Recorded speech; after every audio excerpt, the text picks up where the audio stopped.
महाराष्ट्र में विधानसभा चुनाव से पहले भारी उथल पुथल नजर आ रही है।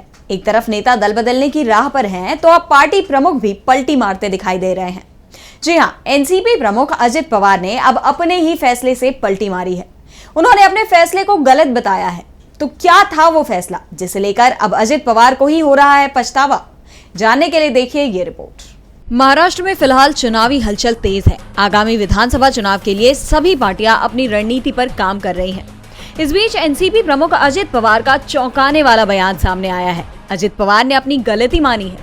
उन्होंने कहा कि लोकसभा चुनाव में पत्नी और बहन को आमने सामने लाना गलत कदम था। दरअसल लोकसभा चुनाव में महाराष्ट्र की बारामती सीट से एनसीपी अजित गुट से अजित पवार की पत्नी सुनेत्रा पवार मैदान में थी, तो एनसीपी शरद गुट की तरफ से सुप्रिया सुले मैदान में थी। इस सीट पर तो सुप्रिया सुले को जीत मिली ही, लेकिन इसके साथ ही महाराष्ट्र की अन्य सीटों पर भी अजित पवार को झटका ही लगा। 4 में से केवल 1 सीट पर उनकी पार्टी ने जीत दर्ज की। और अब विधानसभा चुनाव से पहले अजित पवार के इस यू टर्न ने कई तरह की चर्चाओं को जन्म दे दिया है। अजित पवार ने आगे कहा है कि राजनीति की अपनी जगह है और इसे घर के भीतर नहीं घुसाना चाहिए।